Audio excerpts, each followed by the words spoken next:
On Saturday, April 5, 2008, Engla Höglund was riding her bike home after playing football at the local community center.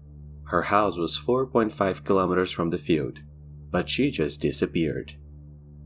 The 10-year-old girl who lived in the city of Stensund, about 190 kilometers from the capital of Sweden, Stockholm, was never seen again. Engla didn't have her helmet on, and she hadn't ridden her bike in a few months, but she begged her mother, Karina, to let her go home alone, and she eventually agreed. Karina told her daughter that she would call her cell phone every 10 minutes during the drive home, and if she was tired, she would pick her up in the car.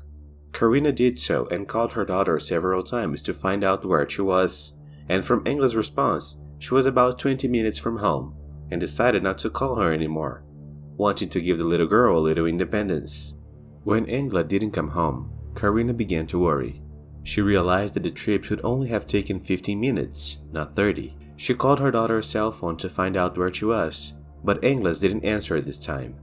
Panic rising, she got into her car and started looking for her daughter, hoping she had just fallen off her bike or had a flat tire. She drove back to the community center where she left her daughter that morning, but there was no sign of her. Karina went to Engla's friend's house to see if she had gone there, but that friend said she hadn't seen her since she left on her bike an hour earlier. The woman drove slowly back to the house and waved at a couple she knew. They said they saw Engla cycling not far from the house and assumed she had already arrived. Her mother continued down the street, and when she was about to get home, she found Engla's bicycle at the entrance to the forest, about 200 meters from the house. Karina then called her husband and they began to search the area for the girl. She wasn't strong enough to pull her bike into the woods on her own due to a steep ravine, and soon they found tire tracks from a car. It looked like the vehicle had taken off at high speed and there was mud on the trail. The police were immediately called, and the parents were told that the search party would arrive at the scene. About 50 police officers, sniffer dogs, boats, and a helicopter were sent. The police quickly understood the seriousness of the situation and began recruiting volunteers to help search for the girl. A group of over 100 people was formed and they started looking everywhere for Engla. They searched wells, abandoned barns, and abandoned buildings, but there was no sign of her. A few days later, the police moved their base of operations from the school to the community center where Engla played football. Investigators were divided into two teams. One group was looking for a missing person, and another group was looking for evidence of a crime. The team focused on a possible crime began interviewing family and friends, and examining known criminals in the vicinity. The other team led the volunteers in search of Engla, and followed leads everywhere. In theory, splitting the police department in two separate groups was a good idea, but it also meant the officers weren't working together, which could lead to a big mistake. While gathering volunteers at the school, Thomas Lando sought out the search party to report what he had seen that fateful morning. Thomas and his wife, accompanied by another couple, took a long walk through the region. Thomas bought a new digital camera, so he took it with him to try it out on the hike. As they walked, Engla rode down the road on her bicycle. Thomas wanted to see how the camera would react to movement, so he took a photo of it, and shortly after he took another one of a red car passing by at that moment. The images were clear and he was able to photograph the license plate, and he could even see the driver inside. Realizing that the person in the photo taken with his camera was Engla, he took it with him in hopes of helping the investigation. An officer who was a part of the search party was tasked with finding the driver of the car and called him to see if he had seen anything unusual. What no one suspected was that driver had a long and violent criminal record, and now he knew the police were very close. To better understand this story, we have to go back to June 4, 2000, when a 31-year-old woman named Engla Höglund was killed 45 kilometers from where the little Engla was last seen. Pernilla worked as a florist in Stockholm, but had returned to her mother's country house to celebrate her mother's birthday and participate in the city festivities to Summerfest. The next day, the woman was found dead a few meters from her mother's house. She had been beaten and showed signs of suffocation. The crime was witnessed by a 16-year-old girl passing by in a taxi. She saw a man on top of the woman near a bridge. As soon as the girl got home, she called a friend and the two went to the bridge where the crime took place, but there was no body there, just clothes. The police were called and a sniffer dog was brought in, and Pernilla was found in the nearby woods, naked, wearing only her socks. The girl told the police she couldn't see the man's face. However, she was able to tell that he was bald, pot-bellied, and had a jaw on his chin. He wore a D9 jacket with a patch on the back. She further said he looked like a truck driver and was very tall. The details she provided were enough for a composite sketch to be made, and the police were also able to take some DNA samples from Pernilla's body. A man was arrested by the police a week later, following a tip from his girlfriend. He had already been charged with a crime of the same nature, and the day Pernilla was killed, he came home later than usual and was covered in blood. His clothes were also torn and wrinkled. The man denied having any involvement with the crime, and the only witness in the case was not sure he was the one she had seen. He was held in custody for 3 months until the DNA results came back, and he was then released.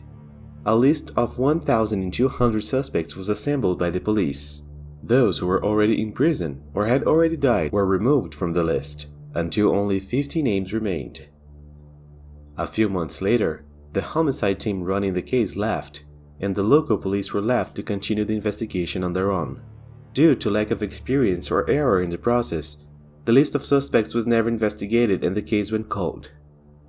In 2006, a truck driver of German origin was arrested after a woman accused him of forcing relations with her and attempted murder in Spain, where the driver was working at the time. His name was Volker Eckert, 47 years old. He admitted that he took the lives of 5 women during his long European tour, but said the number could exceed 50. Volker told the police he became a truck driver so that he could continue to attack call girls undetected, since that he committed the crime and left town afterwards. However, he was not in Sweden at the time of the crime against Pernilla, so he was quickly discarded. However, he was arrested for the deaths of 6 people, and before the trial, Volker was found lifeless in his cell. The hunt for the person responsible for the crime against Pernilla continued, and the police received a tip with the name of a suspect, said to be a man named Anders, but he was never investigated. A year later, another complaint was made by telephone with the same name's name, but the complaint was also ignored. What the police didn't know was that both anonymous reports were right, but unfortunately, Pernilla's case was closed. Returning to the case of little Engla, the police became suspicious of the owner of the red car, and other officers noticed the similarity between him and the composite sketch of a criminal who took Pernilla's life years before. The man was Anders Höglund, and he was a bald truck driver with belly and jaws. Anders denied having anything to do with Engla's disappearance, or that he had seen the girl riding a bicycle, yet his DNA was taken for testing. He was also tested with a sample taken from Pernilla's body. While the test didn't come out, Anders was questioned for days, and while in police custody, blood was found on the back seat and in the trunk of his car. His vehicle's tires also matched the tracks found near Engla's bike. When the police searched his apartment, they found a huge amount of adult content, including bizarre things involving animals. There was also a lot of underage-related stuff on his computer, and the police found a number of women's clothing that had already been used.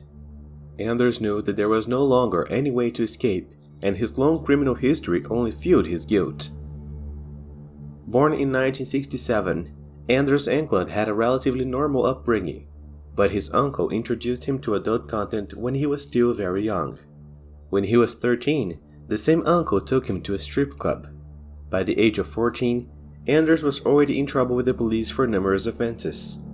He served time for some of these crimes, the longest sentence being 1 year and 10 months. 2 days after his release, he assaulted a woman and was arrested again, serving only a few weeks.